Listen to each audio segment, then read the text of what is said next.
I take a slow breath and let it fall into the quiet, and in that quiet I speak simply, the way a child would speak to a loving father. I do not search for perfect words anymore. I say what is real, because truth is the language of heaven. I tell him where I am, right now, with all my edges and all my hopes.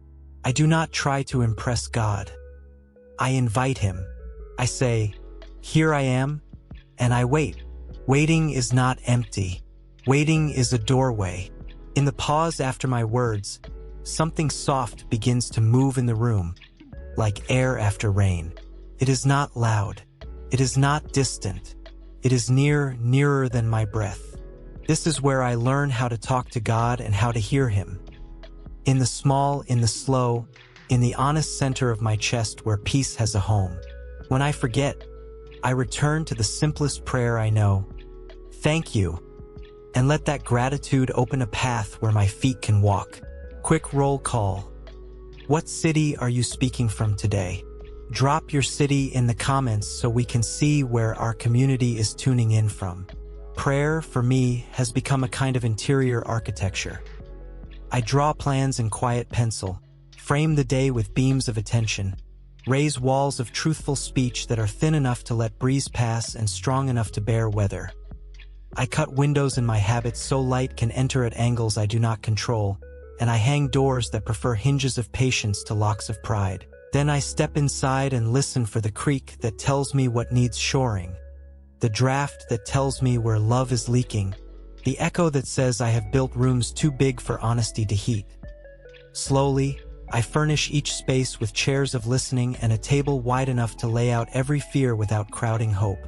When the house settles on its foundation of mercy, I find I can live there without pretending, and that is how God and I share an address. I learn to walk that path by inches, letting silence be the handrail and breath the steady metronome that keeps my steps from racing ahead of love. I tell myself that nearness is measured not by distance but by attention, and that attention is a kind of reverence, a way of bowing without lowering the eyes. So I lift my face and keep company with the quiet until it begins to speak in the dialect of peace, whose verbs are trust and release, whose nouns are mercy and rest, whose adjectives are gentle and enough. And as I go, I notice the road widening, not because the world has changed size, but because my heart has dropped its fists and found it can carry more light with open hands. I add another sentence beneath that simple thank you, like a second line of a quiet poem. Stay with me in this. I do not hurry the words. I let them steep like tea until the water of my heart takes on their warmth. The room feels held. Even my breath seems to lean toward kindness, and I notice how the ordinary light on the wall looks newly faithful, as if it too has heard the invitation and agreed to remain. Remaining becomes the first obedience of my day, the slow fidelity of sitting where love has placed me, of letting the mundane become monastery by refusing to flee its vows. And there, in ordinary light, I begin practicing a devotion made of small loyalties. Rinsing a dish without resentment, answering a message without performance, choosing a tone that does not bruise. These simple sacramentals polish the moment until it shines enough to show me God standing quietly in the doorway. Not demanding grandeur, just asking me to stay awake to goodness. I polish a window and learn again that clarity is a grace borrowed, not a trophy earned. Streaks yield not to fury but to steady circles, and the glass slowly forgets my fingerprints until the world outside stands close, unblurred and blessed. I see neighbors walking their ordinary courage, rain negotiating with the gutter, a child waving a leaf like a flag of truce. This seeing sends me back to the unseen. How many pains in me are smudged by haste? How many frames warped by worry? So I bring the cloth of confession, the spray of gratitude, and I work until vision is not perfect but honest, which is the only perfection worth wanting. Between those two lines, thank you and stay with me, I learn a grammar of nearness. Subject and verb braided by trust, clauses joined by mercy instead of fear. I discover that prayer does not need punctuation stronger than a pause, and that a comma of silence often says more than an exclamation. I write these lessons in the margins of the day and feel my sentences grow patient enough to carry love without spilling. Sometimes I test my sentences by tilting them, the way a potter tilts a vessel to see if the glaze holds. If the words run towards self-praise, I know the firing is not complete. Into the kiln they go again. Heat of honesty, flame of humility, cool of patience. When the piece returns without cracks, when it rings true against the table of conscience, I pour kindness into it and offer a cup to whoever thirsts within reach of my day. I tithe my attention the way a good steward sets aside first fruits. The first minutes of morning to quiet, the first listening in conversation to the other's story, the first portion of energy to the task that mends rather than markets me.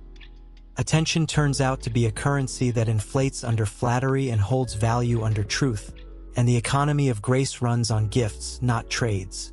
When I spend attention freely, it returns with interest as peace, while hoarded attention goes stale and numbers my distractions like coins that clatter without buying anything that lasts. I linger there long enough for the quiet to become familiar, like a chair that fits my back. I notice how honesty loosens the knots I didn't know I was carrying. I say a few plain words, nothing ornate, just true, and the room seems to breathe with me. In that shared breath, I sense a listening that does not tire. I am not performing, I am being seen. The more I rest in that seeing, the clearer the next sentence comes, like a cup of cool water offered into my hands. I once thought being seen meant standing under a spotlight. Now I know it is more like a photographer's art. Aperture choosing humility over glare, exposure metered for truth so the shadows keep their honest depth. Too much light bleaches the face of real, too little makes fear invent monsters. So I ask for the exact f-stop of love, the lens that keeps both my faults and my gifts in focus without distortion, and I bless every picture that shows me held without being edited into a mask. I drink slowly, because clarity has its own temperature and rushing scalds the tongue of understanding. With each swallow I can taste where I have been evasive and where I have been brave, and I feel the body's silent gratitude for truth. A loosening in the neck, a deepening in the chest, a quieting in the eyes. What relief to be held by a listening that makes no demand to impress, only the invitation to be true enough to be loved. Sometimes I imagine God as a luthier and my life as an instrument in a long restoration. He loosens old strings of striving that cut the fingers, resets a warped bridge of expectation, sands away varnish made of compliments that never cured right. Then he draws new strings of obedience across the body of days and turns the pegs one breath at a time, listening for resonance rather than volume. When the pitch finally settles against peace, even my softest notes can carry across a crowded room, without strain. Sometimes I open a small notebook and list the names of my inner weather. Overcast, clearing, a chance of joy by noon. Naming the sky inside me does not control the climate, but it teaches me to carry an umbrella of grace, or to open my windows when light arrives. God meets me in each forecast, not with denial, but with direction. Take a coat of patience. Leave the storm to me. So I pack the day like a careful traveler. Patience in the outer pocket, because I will need it often. Curiosity folded near the top, so it is easy to reach. A small raincoat of humor for sudden squalls.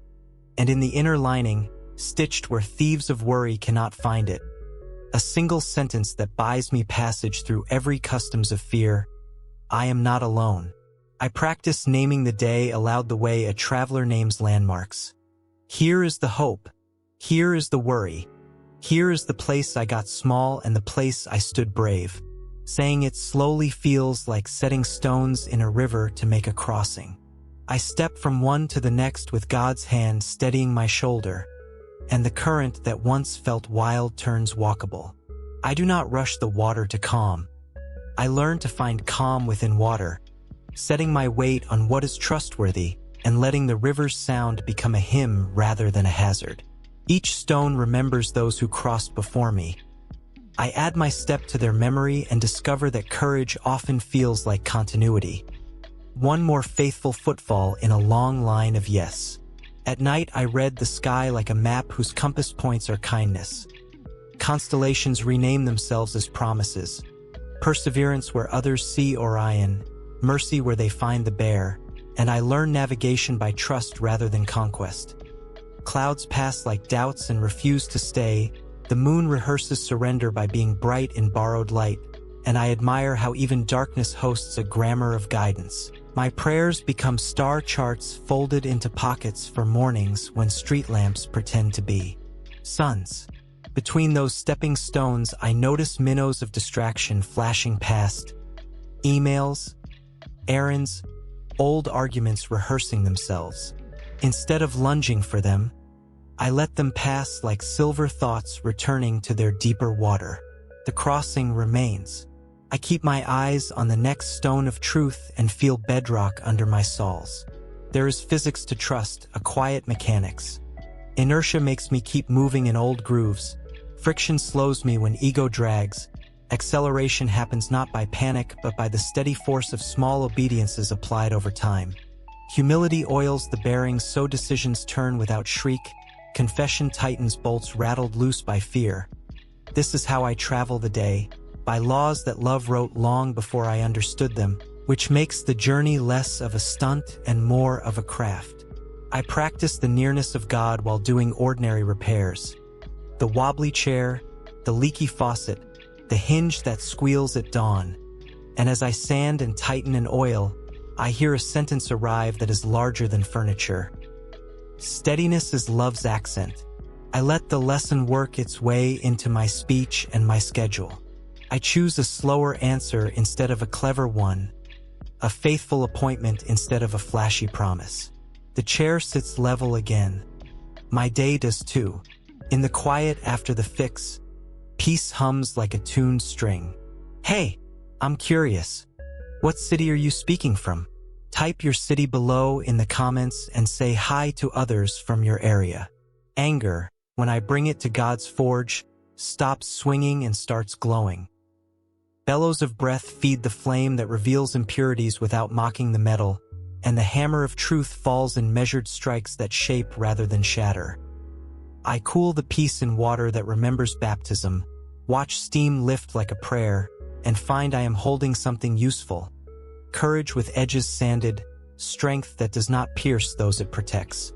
When something cannot be mended in a single sitting, I leave a note on the workbench. In progress, handle with care. I put the same note over the parts of my life that are still learning how to hold. Seeing it there keeps me gentle with the unready, both in me and in others. I learn patience from a watchmaker's bench where gears no wider than a thumbnail carry the dignity of hours. There is tolerance in every pairing, space enough for motion, closeness enough for accuracy, and a mainspring wound by steady fingers rather than frantic turns. So I ask that my days be timed by mercy's cadence, that I lose the habit of over-tightening every moment, that I accept the sacred slack where joy slips in unseen. I return to the quiet like a man returning home after a long day, and I find that the doorknob turns more easily now. My heart remembers the way. When I settle, I do not perform. I consent. I let the inner room become wide enough for God's voice to land without hurry. I picture my distractions as birds that want to nest in my thoughts. Instead of chasing them, I open a window and let them fly through. In the clearing that remains, I speak simply and expect to be met by kindness. At that threshold, I have a small ritual. I place both feet flat on the floor and imagine the ground itself blessing me. Steady, patient, old as trust. I whisper, "Make me simple again." The words arrive like a key that opens the ordinary.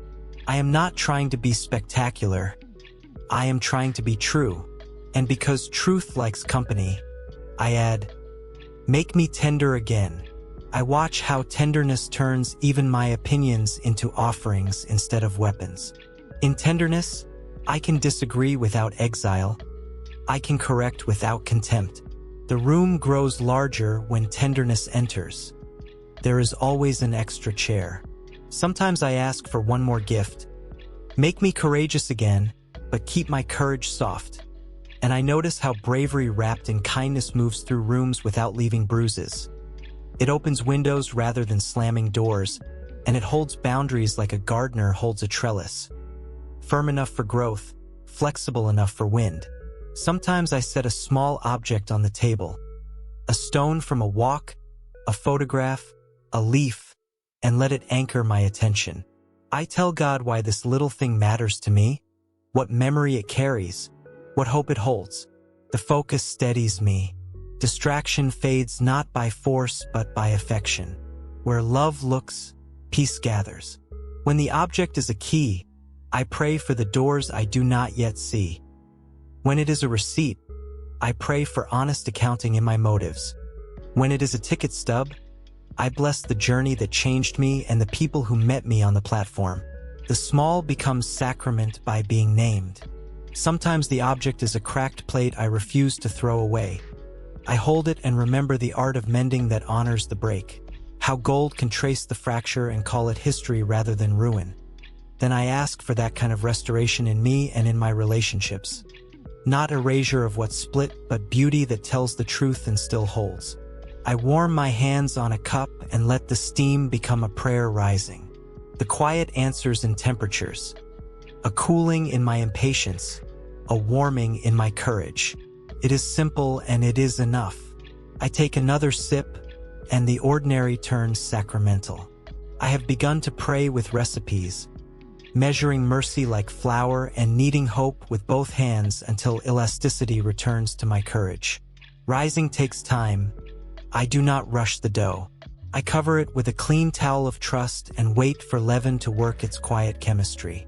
When I bake, the house fills with a fragrance that feels like an answer to a question I was too tired to form. I break the loaf and share it. In the crumb I taste guidance. I set aside a portion for tomorrow, a tithe of bread to the day I have not met, and I pray that my future self will remember the yeast of today's faith. The keeping of a small slice makes me generous with the rest.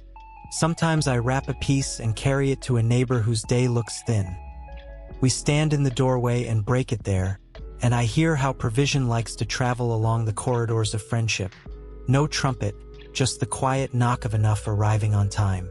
I have discovered that confession is not a courtroom but a garden. I name my mistakes the way a gardener names weeds, without panic, without shame, just a calm decision to remove what does not belong. When I admit where I tried to carry what was not mine, I feel the weight roll off my shoulders like a stone slipped into a river. In that lighter place, I hear more clearly, because love travels farther in open air. God answers me not with a list of failures, but with a path back to joy. As I kneel in that garden, I notice roots I once ignored, habits fed by hurry, by fear, by the need to be noticed. I loosen the soil around them with patience and pull them gently so they will not snap and hide. In their place, I plant seeds with better names: patience, truthfulness, delight. I water with gratitude. Sunlight finds me there. I add to confession the practice of repair. I ask, who needs my apology? Where can I return what I borrowed? Time, attention, trust. Then I go, even if my voice shakes. Each repair feels like replanting soil I once trampled. Soon, green shoots of peace appear where I feared only barrenness. Sometimes the repair is as small as a text that says, "I was short with you. You deserved better." Sometimes it is an hour offered to listen where I once spoke too much. In each case, I feel a click inside, like a door closing properly on its hinges. The house of my life grows quieter, more sound. And when the person is no longer within reach, I plant a tree in their name. Sometimes on paper, sometimes in the ground, always in my habits. Each time I choose patience where I once chose pride, the tree adds a ring. Growth becomes apology spoken fluently. Sometimes I write a letter I will never send, letting ink carry the contrition my lips can no longer deliver. I placed the letter in a drawer marked mercy and asked God to deliver what I could not. Understanding where I caused confusion, gentleness where I left edges, blessing where I once broke. Apology is masonry. I mix truth's sand with the water of tears and a binder of responsibility. I trowel the mortar into the gaps my words or silence opened, pressing until voids are filled without bulging into someone else's space. Masonry needs time to cure, and so do we. I stop poking the wall to prove it holds and instead let steady presence be the proof. Forgiveness is the kind of accounting that refuses to cook the books. I enter the debt honestly, mark what was owed and by whom, and then I record a release that looks foolish on paper and saves my life in practice. Double-entry grace writes a corresponding credit in a ledger I cannot see. Somewhere patience grows because I did not sue for revenge. Somewhere freedom accrues interest because I canceled the invoice that was chaining me to yesterday. Community has become one of the languages God uses with me. He speaks through ordinary people who do not try to be impressive, only honest. A friend's gentle question can be a turning light. A mentor's laughter can unclench a fear I did not know I was gripping. When our hearts are tuned to the same goodness, their voices harmonize with the quiet voice I'm learning to trust inside. Conversation with others has become rope work. 3 chords braided, God's steadying presence, my honest speech, the other's dignity, and the twist is strongest where gentleness crosses itself. Knots matter too. The square knot of apology that will not slip under weight, the bowline of boundaries that holds without choking, the fisher's knot of repair that honors the break by making it load-bearing. I run my fingers along these braids and feel how community keeps what I alone would drop. We gather at tables and porches, in hallways and parking lots, and the conversation becomes a kind of choir. No one solos for long.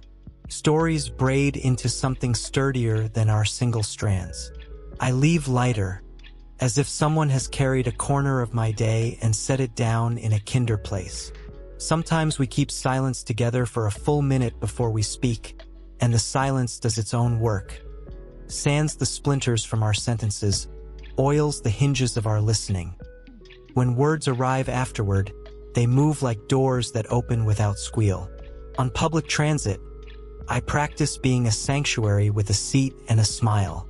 I let my eyes be hospitable without intruding, my posture kind without performance. I imagine a soft circle of blessing around me that grows to include the stroller, the briefcase, the headphones, the folded newspaper. In that invisible chapel, tempers lower, shoulders drop, and I hear my own breath sink to a gentler drum. The journey carries more than bodies. It carries benediction. In elevators, I pray for vertical mercy, patience between floors, grace for the cramped, a blessing for the day each person is about to step into. By the time the doors part, we are a little less alone than when they closed. I sort memories the way a careful archivist handles photographs. Gloved in mercy, lit by truth. I do not airbrush pain or exaggerate triumph. I label each image with what it taught me about love. Here I learned to apologize. Here I learned to stay. Here I learned I was carried. When shame tries to graffiti the margins, I wash the page with gratitude, and the stains lift. History becomes a tutor instead of a tyrant. Sometimes I keep a mercy ledger alongside the archive, a simple list of unexpected provisions that arrived the same week as the failures. The text that found me, the smile that steadied me, the wisdom that corrected me without humiliation. When the ledger grows, I find I can walk past the museum of regret without pitching a tent inside it. I bless my work tools by name and purpose. Pen for clarity, keyboard for connection, broom for renewal, pan for provision, shoes for presence. Speaking the blessing moves me from using to partnering. Objects become companions in love's labor, each with a modest vocation that mirrors mine. To serve, to build, to mend. As I handle them with reverence, I hear how guidance prefers the humble hinge to the gilded door. Simple things keep secrets of grace. I keep a weather eye on sarcasm because it salts the soil where tenderness might grow. When I feel its edge forming in my mouth, I trade it for humor that doesn't need a wound to be funny. Laughter, rehoused in kindness, turns a tense room into a teachable one. In its echo, I hear God's playfulness, which is never cruel and always truthful. Joy speaks better without knives. I watch hyperbole too, because it can stretch truth so thin it tears. I practice the craftsmanship of exactness, naming enough without spectacle, letting understatement become the quiet confidence of reality. A gentle "this hurt" often heals more than a shouted "everything is ruined." Holy humor keeps my seriousness from curdling into severity. I hear God chuckle not at the weak but at the lie of self-sufficiency, and the laugh lifts the air like helium in the ribcage.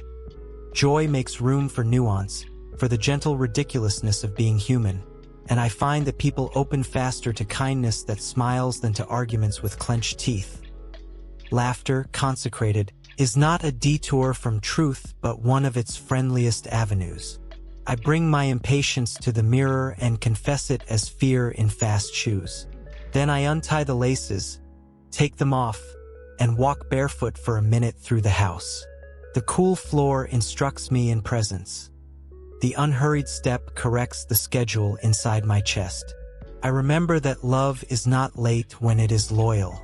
In the slower gait, answers keep pace with me instead of fleeing. I practice listening with others by lighting a candle before we speak, as if to say, we will talk in the light. We take turns.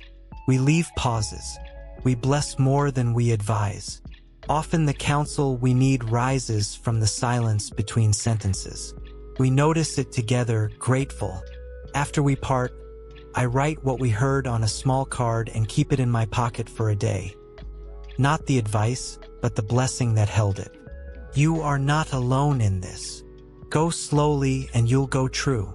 The card warms like a coal, keeping my courage from going cold. I sit on the floor to pray sometimes, not because God is down there, but because I am. Ground level teaches me about gravity and grace, the forces that keep me from floating away into distraction or sinking into despair. From that low vantage, the table looks like an altar and the window like a psalm. I lift my hands from the ground and feel strength rise through my bones as if the earth itself were interceding. Sometimes I lie on my back and let the spine remember it is a column meant to bear light, not only loads. I stretch the places that hoard stress and ask God to lengthen my patience there too. The prayer becomes anatomical ligaments of trust, breathing diaphragms of hope, a heart that keeps time with mercy. I make covenants with my attention at thresholds, before opening a door, answering a call, stepping into a meeting. I promise to remember faces are mysteries, not problems. That time is a gift, not an enemy. That truth without tenderness is noise. The covenant is short enough to fit in a breath and strong enough to hold me when anxiety tries to run the appointment. Presence keeps the promise with me. Thresholds come back as teachers and I enroll again. I learn which keys fit which lock. Gratitude opens resentment. Curiosity opens stalemate. Silence opens exhaustion. I keep duplicates in the drawer called "for later," because crisis scrambles memory, and when a lock jams, I call for the locksmith instead of breaking the door. He arrives without hurry and always brings light enough to see the tumblers turn. I honor my ancestors by practicing the courage they paid for. I say the honest line they could not say safely. I rest in the Sabbath they were denied. I give where scarcity once ruled the table. Their resilience sings through my ribs when I choose the generous road. In that chorus, I hear God's faithfulness running beneath generations like a river that never learned to quit. I also bless the children not yet born into our family story, the ones who will inherit our choices. I lay down small stones of kindness on the path so their feet will find good ground, and I pray that our healed patterns become their starting line rather than their finish. I have learned that God's voice is not a performance. It is presence. When I speak to Him, I imagine laying my day on a table, piece by piece, like stones warmed by the sun. I name them. I say, this joy, and this worry, and this dream I hold quietly because I am afraid to hope too loudly.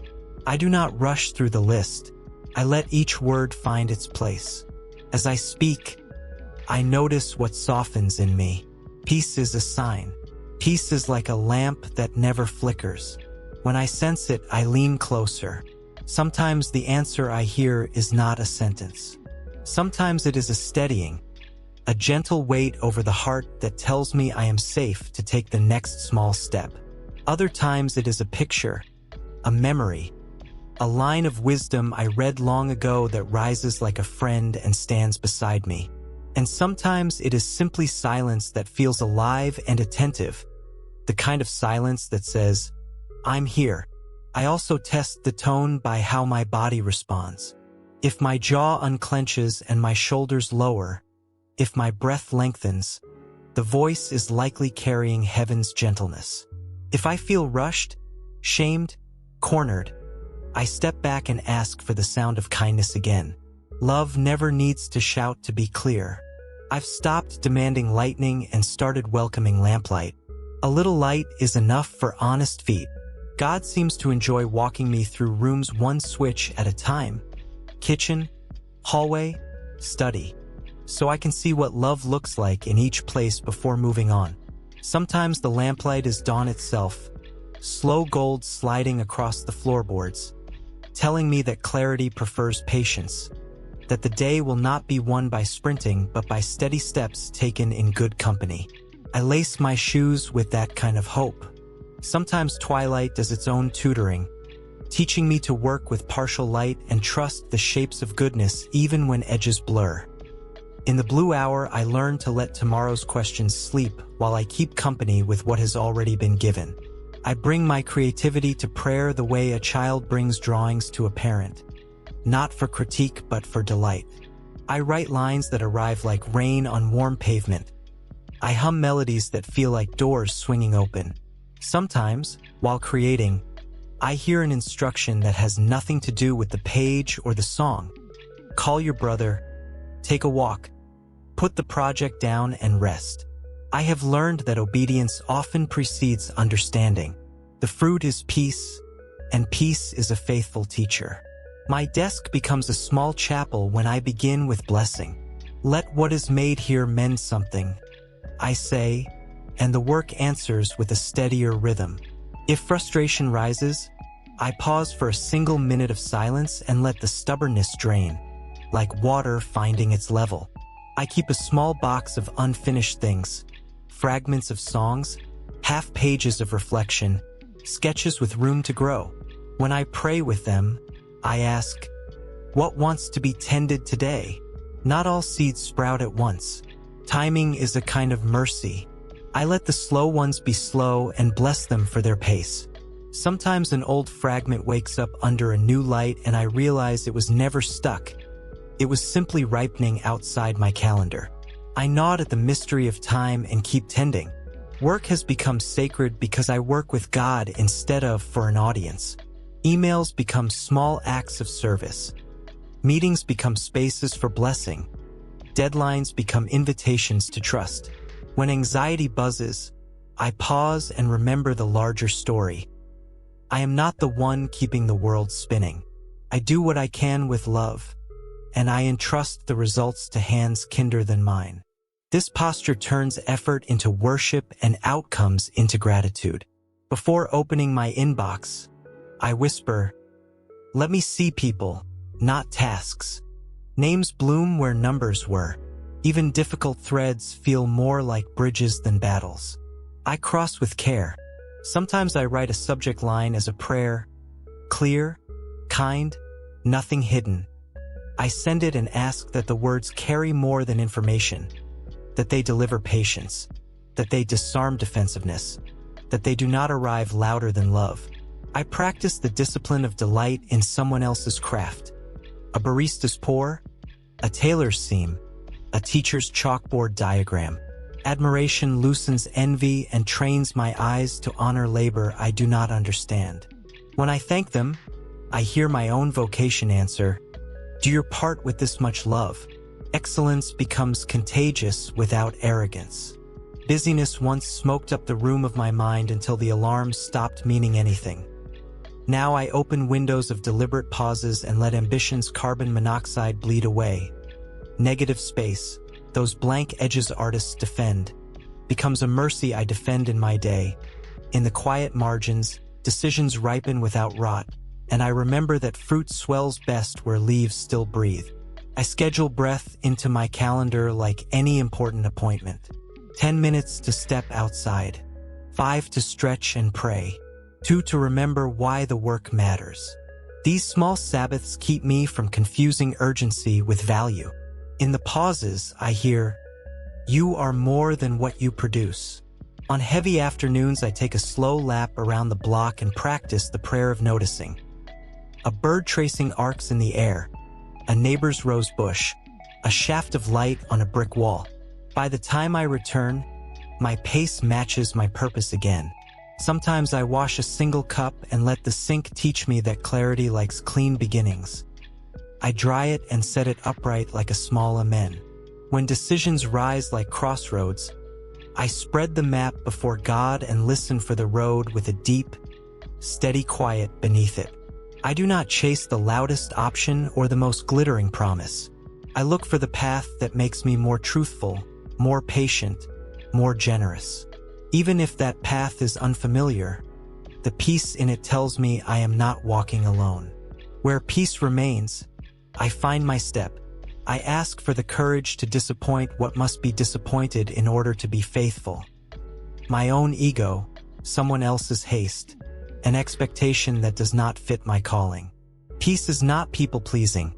It is truth with a gentle face. Sometimes I imagine laying 2 paths on a scale and placing weights of fruit upon each. Kindness, courage, humility, joy. The path that bears those fruits without strain is usually the one to take. Where love grows with less forcing, I go. I also ask, which story would I be proud to tell a child about this choice? The answer often stands up quickly, as if it was waiting to be invited to speak. I do not wait for perfect conditions. I have talked with God while the kettle sang, while traffic hummed beyond the window, while the day insisted on being busy. I have talked with him at dawn when the light is new and hopeful. I have talked with him at night when the house rests and the sky is wide and honest. The place does not matter as much as the posture. I turn my face toward his kindness. I choose to believe that love is listening. I open my hands as if to give him my worries, and I open my hands as if to receive his peace. I return to my breath. In, I welcome. Out, I release. This becomes a rhythm, and the rhythm becomes prayer. When I forget what to say, I let the rhythm speak for me. In, you know me. Out, I trust you. Over time, this simple rhythm builds a bridge strong enough to carry my questions without breaking.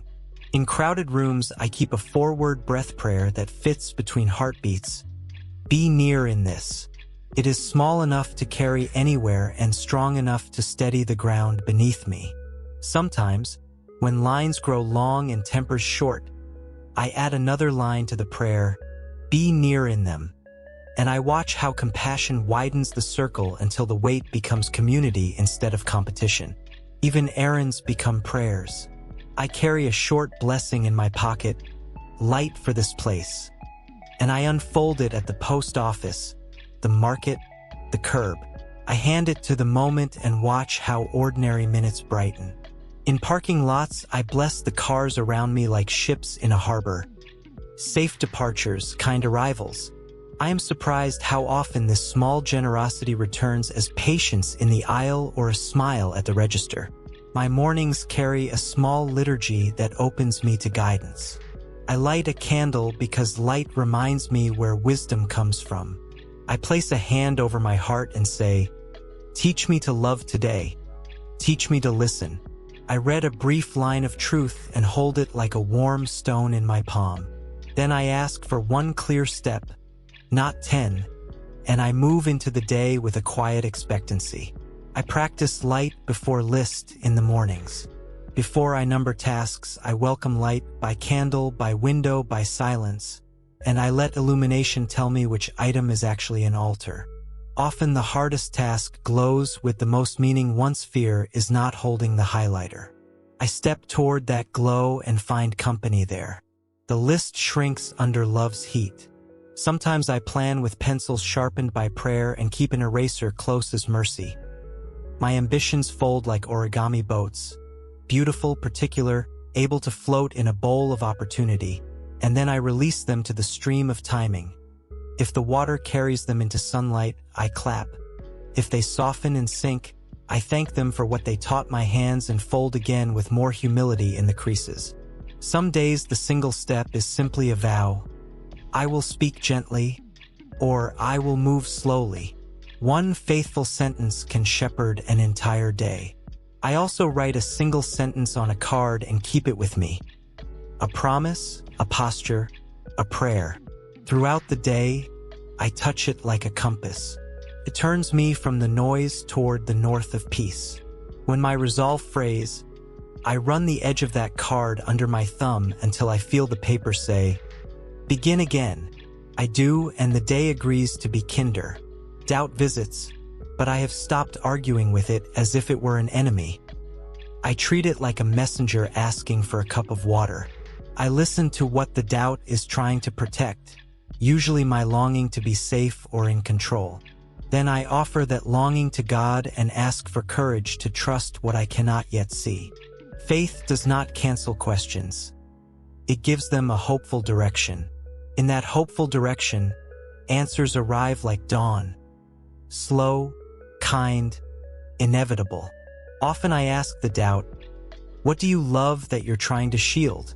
When it answers, your family, your calling, your honesty. I bless that love and let doubt rest.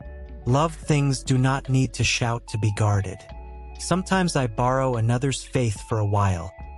A hymn sung softly, a story of providence, a friend's remembered miracle. I let their testimony hold my arms up, as if in prayer my hands are lifted by a choir. Soon my own strength returns, gentled. I keep those borrowed songs nearby like spare umbrellas. When the weather turns, I do not argue with the rain. I open what others handed me, and we stay dry together. Rest has become a holy rebellion against the noise that insists I must always be useful. When I practice Sabbath in small ways, turning off my devices, walking without an agenda, napping without apology, I hear the smile in God's voice. You are loved even when you are still, he seems to say. Rest repairs the instrument that carries the music of my life. After rest, guidance sounds clearer, like a piano tuned after a long winter. Sometimes the best Sabbath I can keep is a slow meal with no plan but presence. Chewing becomes a prayer of patience. Laughter returns like a hymn we all somehow know. I keep the Sabbath for my senses. One day to see beauty without rating it, to hear without earbuds, to taste without multitasking, to smell rain, to touch wood and wool and skin with reverence. The senses stop shouting when they are listened to.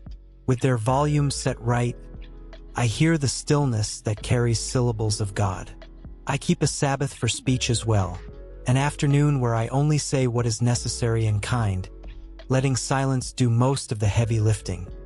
By evening, words feel fresh again, capable of blessing, uninterested in boasting. I treat the evening like a shoreline where the day comes in waves. I sit at that edge and let each wave arrive. What was good, what was hard, what I would do differently. I thank God for the gifts and release the losses. The tide goes out. Peace remains. When the stars appear, I lift my face to them and whisper the names of those I love. Feels like mailing light. I sleep under a mercy I did not invent. Nature keeps teaching me fluent prayers. Mountains steady me into silence. Rivers keep the rhythm of surrender, always moving, never hoarding. The ocean reminds me that mystery is not a problem. It is a place to breathe. When I notice the world praying all around me, I join in with simple relief. Thank you for being here before me. I bless my calendar with seasonal wisdom. In spring I begin. In summer I deepen. In autumn I release. In winter I root. Even if the weather outside misbehaves, the liturgy inside continues. Plans become less brittle when they are planted in a larger rhythm. I stop dragging the year we walk together. I add the older practice of the hours, morning praise, midday pause, evening examen, so that time itself becomes a companion rather than a competitor.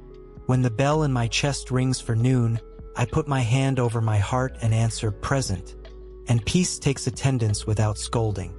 Birdsong in the morning translates to a simple assurance. Begin small, begin glad. I echo it with a hum while tying my shoes, and the day feels friendlier. I carry pockets of wonder from the outdoors back into my day. A feather, a scent of rain, the memory of shade under a tree, and I let them interrupt me. Wonder interrupts worry with truth. The world is held. I am, too. A smooth stone on my desk does the work of 1,000 reminders. I touch it and feel a river I cannot see, faithful and moving. I remember to flow. When anxiety drafts me into catastrophizing, I assign it a different task. Inventory of provisions. I list what is actually here. Friends, skills, time, options, grace, and watch dread shrink under the light of fact. Courage is rarely the absence of fear. It is the presence of better data, delivered kindly. Prayer is my best data source. I have learned to ask small, clear questions. Instead of, what is my entire future? I ask, what is the next right step? Instead of, how will everything work out? I ask, how can I love right now? God delights in small, faithful steps. He reveals the road inch by inch, like a path lit by lanterns that appear as I move. When I ask small questions, I notice small answers. An idea that warms as I hold it. A nudge that keeps returning. A quiet joy that does not fade under honest scrutiny. Joy that endures testing is often a sign. I test what I hear with peace, with goodness, with humble wisdom. Does it lead me to kindness? Does it make me more patient with people and with myself? Does it invite me to forgive, to serve, to tell the truth? The voice of God never shames me. It lifts, corrects with care. It leads with light. At the end of the day, I audit the fruits, not the fireworks. Did I choose patience over hurry? Did I protect someone's dignity? Did I tell the truth kindly? Where fruit appears, guidance has passed through. Failure is no longer a landfill to me. It is compost turned by the pitchfork of grace. Heat rises from what I once hid, and the smallest organisms of humility do their invisible work, transforming what shamed me into soil that can feed courage. I stop throwing away what could nourish tomorrow's honesty and learn to tend the heap with patience rather than disgust. I have learned to offer my envy as intercession. When someone's success stings, I take the ache to God and translate it into blessing for them. More light, more peace, more integrity, more joy. The sting dissolves under the chemistry of prayer. My heart, once clenched like a jealous fist, opens like a hand ready to applaud. In the applause, I recognize my own lane again. Sometimes I mark their accomplishment on my calendar the way I would a holiday, and I send a note that says simply, I'm glad you are flourishing. Celebration becomes a discipline that detoxes comparison. I keep a tiny obedience list, 2-minute acts that align me with love. A thank you note, a glass of water, stepping outside for sunlight, sending an encouragement. These are the hinges on which larger doors swing open. I also keep 2-minute mercies. A stretch, a breath, a blessing, a closed tab. They are the threads that keep the garment from fraying when the day pulls at every seam. Conflict with those I love has become another classroom of listening. Before I try to fix anything, I ask God to make my heart soft and my words gentle. I listen for the sentence that heals instead of the sentence that wins. Often it is a small phrase, "I'm sorry," or "help me understand," or "I care more about you than I do about being right." In these repairs, I hear God's delight. Unity becomes a quiet miracle we steward together. I give thanks ahead of hard conversations for the specific graces I will need. A slow tone, a curious question, a boundary kept, a willingness to repair. Naming them before I enter is like packing tools for a hike. When the steep part comes, I am not empty-handed. We climb without shouting. Later, I revisit the moment to learn its lesson without carrying its heat. I ask, what fear tried to lead me? What love will lead me next time? The answer arrives prepared, like a tool laid out for future work. I also practice blessing the person when they are not in the room. May peace meet them where I cannot. This keeps my heart tender and my motives clean.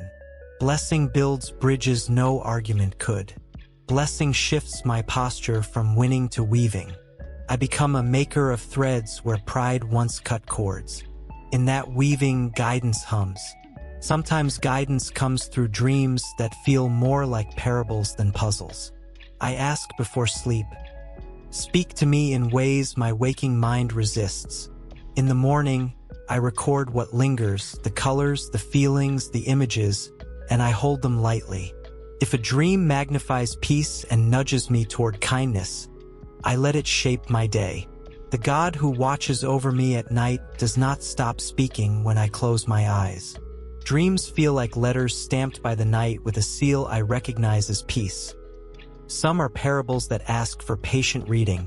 Some are postcards that simply say, "Wish you were here, love is," and some are packages I must not open alone.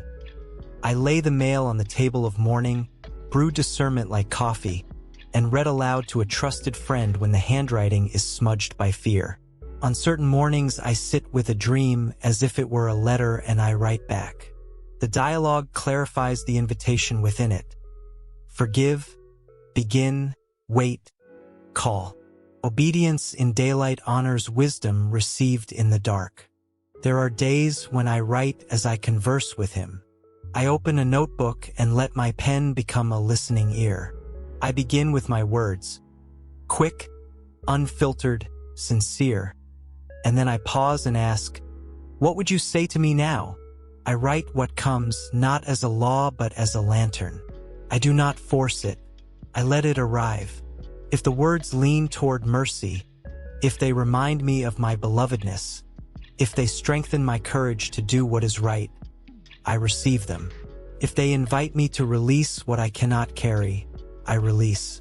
If they call me to apologize, to repair, to choose humility, I choose it, because humility is a clear window where pride is a fogged mirror. When I am humble, I hear better. When I am grateful, I hear brighter. Gratitude tunes the heart the way a musician tunes an instrument. A grateful heart sings on pitch. I make a pilgrimage to the bookshelf when I feel thin, rereading one page that never fails to thicken my courage. I do not chase novelty. I let old wisdom reseed the topsoil. Familiar sentences land like old friends at the door with soup. I eat slowly and remember I've survived other winters, other winds. Scripture has become a seed bank I visit with the careful hands of a gardener who knows winter. Some truths need scarification, gentle abrasion of pride so the shell can split. Others need stratification, time in cold honesty before spring can be trusted. I do not scatter doctrine like confetti. I plant promises at proper depth, water them with obedience, and wait for roots that will hold me when weather forgets to be kind. I hold my tongue as if it were a fragile bird I am warming back to life. Words will fly better if I do not hurl them into cold air. In the warmth, what needed saying shows up without thorns.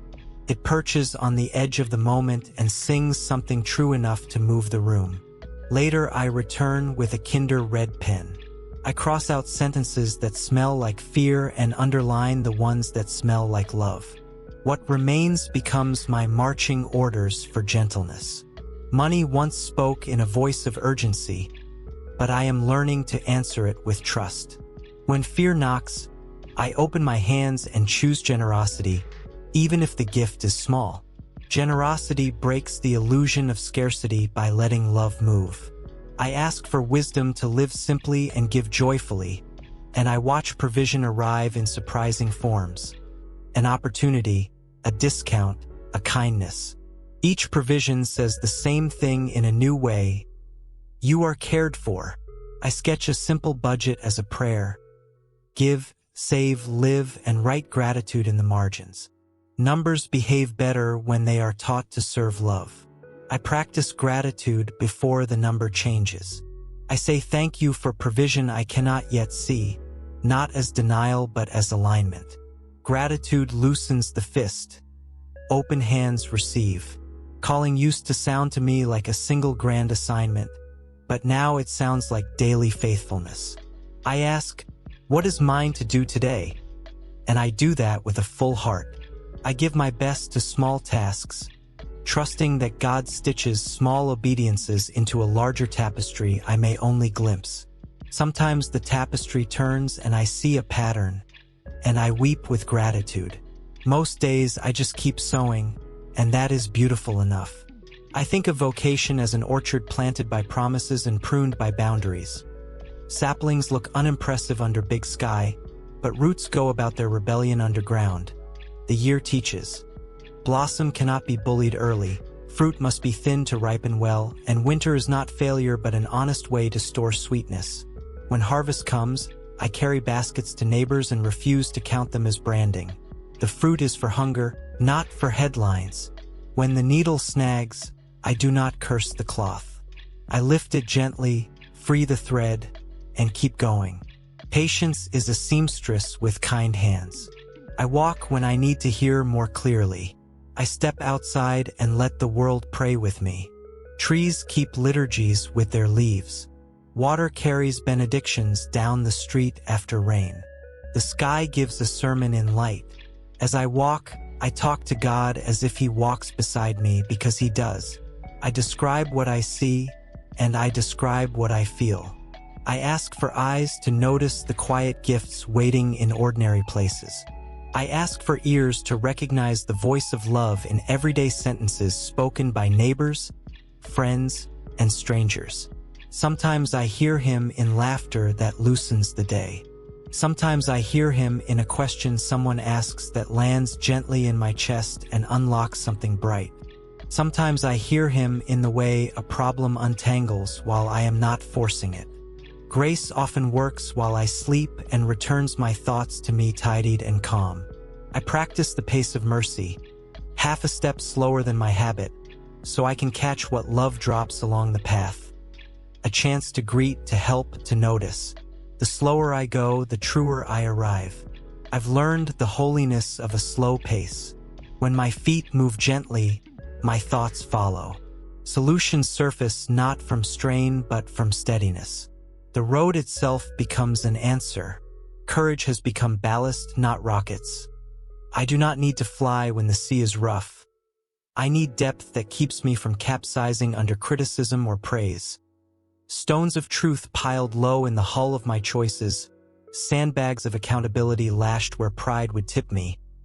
I move slower, yes, but straighter, and the shore arrives without spectacle. I used to treat waiting like a hallway with no windows. Now I treat it like a greenhouse. In the warmth of patience, unseen roots grow strong. I water the soil with gratitude, and I bless what I cannot yet see. When the first green appears, I rejoice, but I do not rush it. God is not late, He is thorough. I also prune expectations that crowd the tender shoots. I ask, what is essential here? Then I cut back the rest. Fewer comparisons, fewer timelines, more trust.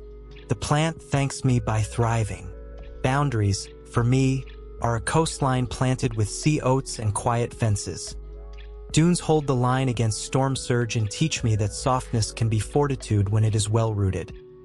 There are paths cut to the water that invite passage, and there are signs that say, nesting ground, keep gentle distance. I try to build my yes and my no like that, welcoming without eroding, protective without becoming a wall that forgets the sea exists. The kindness of God includes the word no, and I am learning to receive it as protection, not punishment.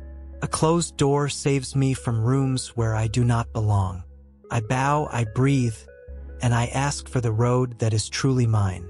Often, in the turning, I find a better yes waiting in plain sight. What looked like delay becomes direction. Sometimes the no is not to the dream but to my hurry. When I let timing ripen, the same door opens with a welcome I would have missed had I pushed it early. I enter scripture like a garden and pick one promise to carry. I do not gather more than I can hold. I repeat it softly until it becomes part of my breathing. A single line of truth, held with faith, can steady an entire day. I let that sentence become a meeting place between my heart and God's heart. I ask Him to make the words alive in me, not just ink on a page. I also listen to the wisdom of those who have walked this path longer than I have. Gentle voices that echo the kindness of God and point me back to gratitude, integrity, and love. I measure every voice against the fruit it grows. Real guidance grows patience, courage, generosity, and hope. Where those fruits flourish, I pay attention, because God loves to plant gardens in ordinary soil. On some mornings, I sing the line like a plain chant while making coffee, letting the melody carry the meaning deeper than explanation can reach. By the first sip, the day feels tuned. Some days I carry a question into the text and wait for the line that warms to it. I do not wrench answers loose. I watch for resonance, truth meeting need like key meeting lock. When it clicks, peace floods the room. I bring my calling to the optometrist. Better one or better two? I hold up tasks, relationships, commitments to the lens of peace and fruit. I switch back and forth humbly, letting time refine the prescription. Clarity arrives click by click. Once the lens fits, love comes into focus. Gratitude is not a mood for me anymore. It is a method. I list gifts until my inner weather clears. A conversation that felt like sunlight, the smell of coffee, a problem that quietly resolved, a memory that returns to bless me. As my list grows, fear loses its footing. Gratitude changes the questions I ask and the answers I recognize. It gives me new eyes. On weary afternoons, I practice gratitude with my body. Shoulders down, jaw soft, breath slow, until my thoughts remember how to follow peace instead of chase panic. The simplest poses become prayers. I let gratitude become physical. I smile on purpose, stand up straighter, open a window. The body remembers joy and teaches the heart to follow. Hope sits up in its chair. I have learned to pray with my body, because my body tells the truth before my words do. When my shoulders lift toward my ears, I drop them and exhale slow, long, kind. When my jaw tightens, I soften it and whisper a blessing. When my chest feels crowded, I place a hand there and invite peace to make a home. These small acts welcome God into the place where spirit and flesh hold hands. Sometimes I walk barefoot on the grass to remind my thoughts they have feet and the earth is gentle. Water tastes like mercy when I drink it slowly. Green things rest my eyes and give my heart a place to perch. I let ordinary water be a sacrament many times a day, washing dishes, hands, face, thoughts. I imagine weariness dissolving and courage condensing like a clear bead on the edge of a leaf. The simplicity keeps me honest. Overcomplication often hides avoidance. Water invites me back to the essential. Sometimes I let fire teach me too. One small flame on the table, steady and sufficient. I watch how it refuses to hurry and yet transforms the room, and I ask for a heart that does its quiet work with the same patient heat. I walk barefoot in the grass to remind my thoughts they have feet. I drink water like a sacrament. I rest my eyes on something green. These are not luxuries. They are ways of listening. When decisions arrive, I do not panic. I pray. I lay the options before him like two roads on a map and ask for light. Then I notice which road is accompanied by a deep quiet that remains, even when the choice is costly or unfamiliar. I do not look for ease. I look for peace. I ask for alignment, head, heart, and conscience moving together in truth. I ask trusted, wise people to pray with me, and I listen for harmony in our sense of direction. Harmony matters. When I move with harmony, I find that doors open with a gentle click rather than a forced shove. If a door is closed, I thank God for the kindness of clarity and wait for a better door. Patience is not delay. It is preparation. In patience, God shapes my soul to carry what he plans to give. I also give decisions a night's sleep. Morning shows colors I didn't see in evening light. If peace survives the pillow, I trust it more. Intercession has become a stream that flows quietly through my day. I carry people in my heart and bless them under my breath. At a stoplight, in a grocery aisle, during a pause between tasks. I do not try to fix their stories. I entrust them to the one who loves them more than I do. Often, after blessing, an idea comes. Send a text, make soup, give a ride, and I follow it. Love loves to become practical. When I don't know what to pray, I picture the person standing in warm light. I say their name in that light and whisper, "More of this. It is enough." Technology is a helpful servant and a poor master, so I place gentle fences around my attention. I take walks without my phone and discover that silence has a voice. I practice digital dusk, turning off the glowing world before the sky goes dark, so my soul can hear itself again. In the quiet that returns, I notice God's nearness rise like a moon. The night becomes a sanctuary instead of a distraction. My devices now keep Sabbath hours, because the algorithms do not love me and the notifications will never agree that my soul needs a dusk. When the screen sleeps, I hear the small machine of my heart clicking faithfully in the quiet, and I remember I am not a product. Silence is not a void the internet must fill. It is a pasture where attention, newly unfenced, remembers how to graze without sprinting itself into exhaustion. I curate what I consume as if it were food. Less processed outrage, more whole truth, plenty of beauty. My mind digests what I feed it. I choose what builds strength for love. I practice love as a form of listening. When I serve quietly, I discover that answers often live on the far side of kindness. I make a meal, I write a note, I choose gentle words, and in the middle of loving someone, I hear the whisper I needed. Love opens windows in rooms I did not know were dark. Love clears the static. It is difficult to stay confused while doing good. So I place goodness in front of me like a compass and take a step. I forgive quickly because forgiveness clears the path where resentment builds walls. I bless those who cross my life with the same blessing I crave. May you be held. May you be guided. May you be filled with peace. As I bless, I feel blessing return, not as a bargain, but as a natural flow in a generous universe. I practice unseen kindness on purpose, picking up trash no one saw me drop, speaking well of someone who will never hear it, praying for a stranger's burden. Hidden goodness sharpens my hearing for the quiet voice. I practice public tenderness, thanking the janitor by name, praising a colleague in front of others, defending someone's absence with generosity rather than speculation. These small loyalties create weather systems of trust under fluorescent lights.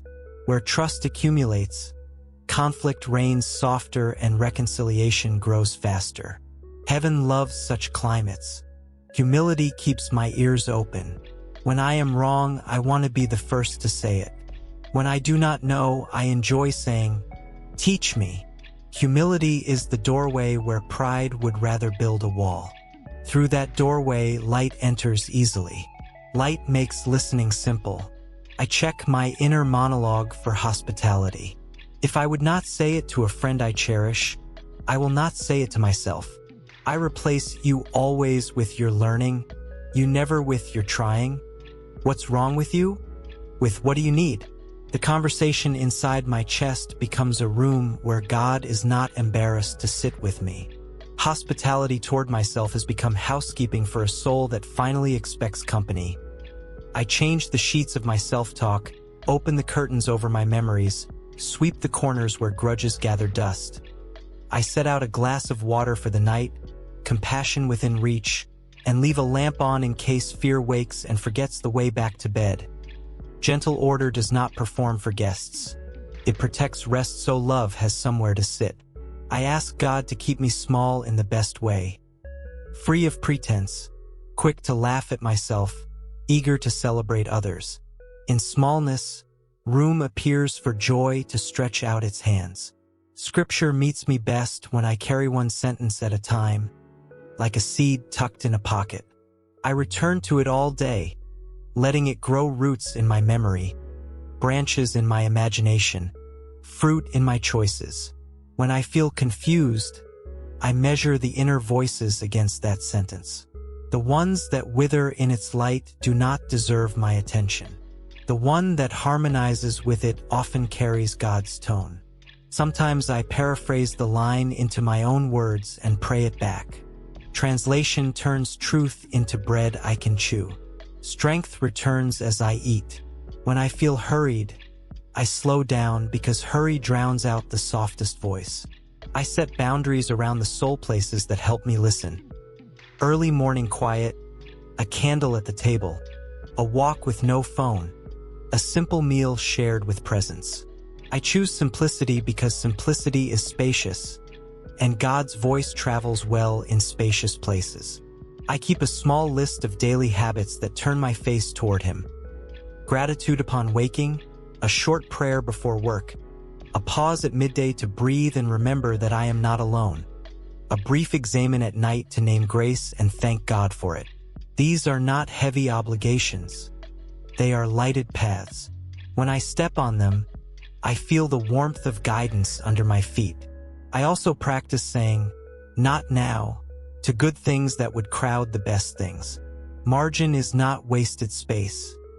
It is oxygen. In oxygen, discernment breathes. I ask God to weave my boundaries with beauty so they do not look like barbed wire but like garden edges. A beautiful boundary invites respect. It explains itself by what it protects.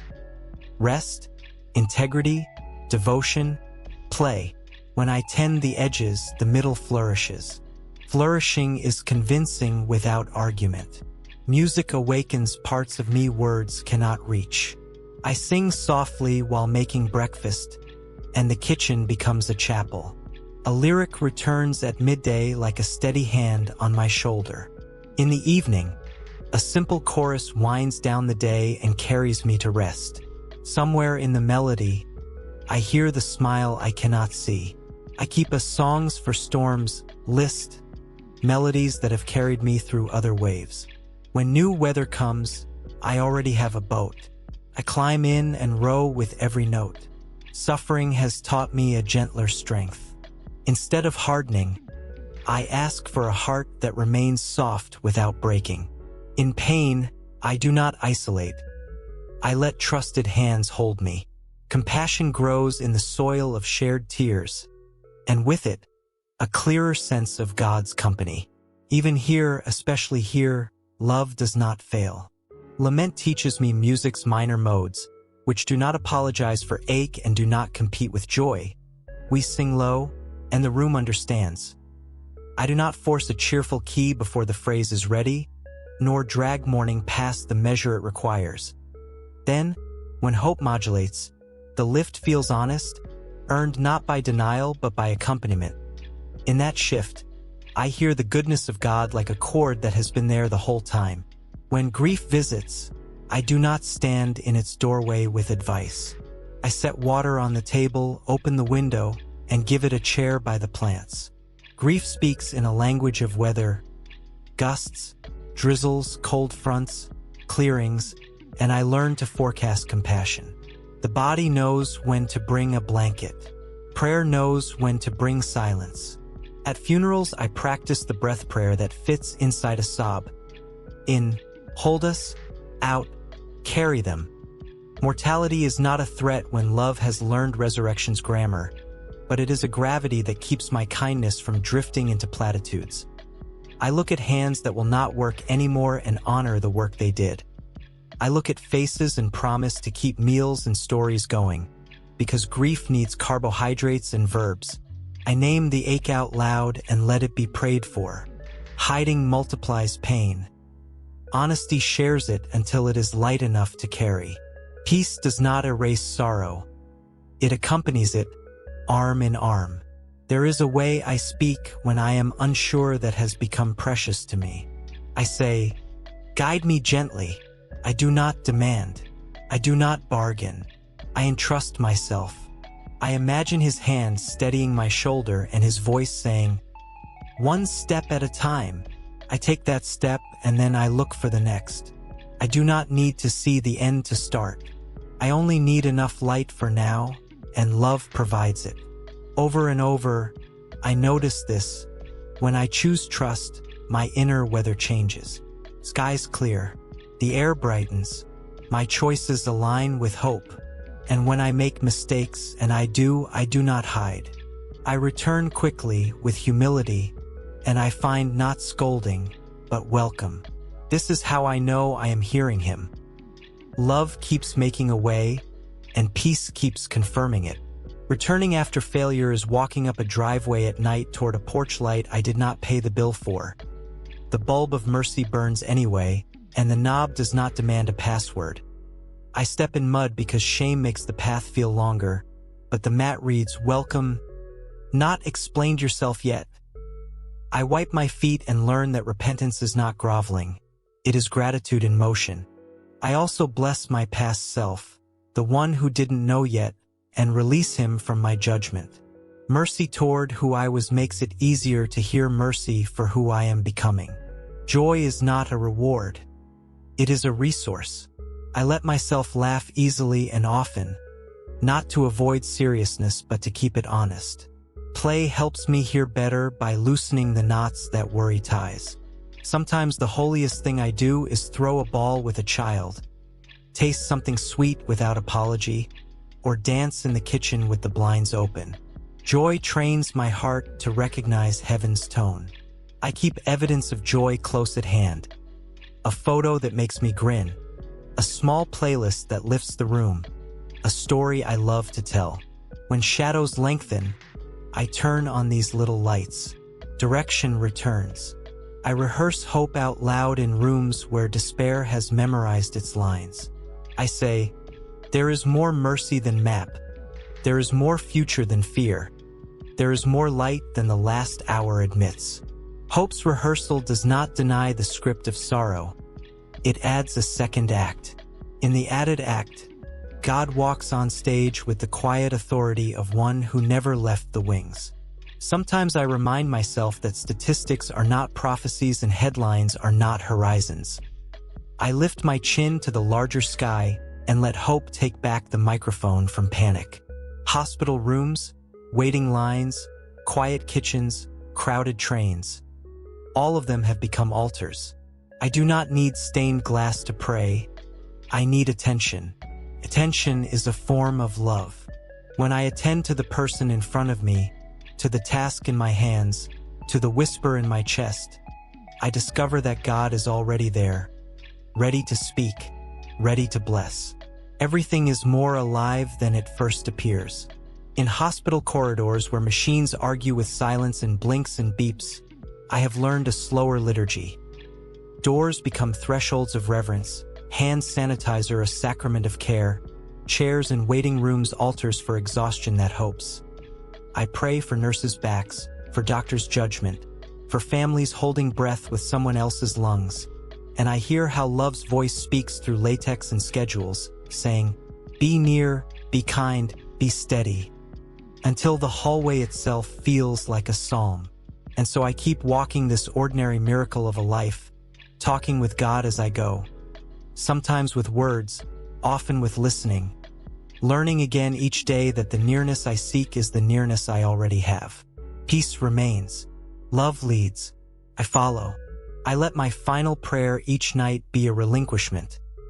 I release my need to be understood, my right to the last word, my plans for applause. Into the cleared space, rest enters like a dignified guest. I sleep as one escorted to a room prepared. Morning will come with a fresh assignment written in kindness. I will wake to it with a hand already open. Before we go on, tell me in the comments, what city are you speaking from? I read every comment and love seeing where you're watching from. In the end, I entrust my days to the slow arithmetic of blessing. Addition by small obediences, subtraction by releases that free the hands, multiplication by sharing what seemed too little, division by boundaries that keep the table from breaking. I sign the work with open palms and a low voice that says, I will go slowly, I will go true, I will go with you. And in that consent, I hear the benediction that has carried me from the first breath.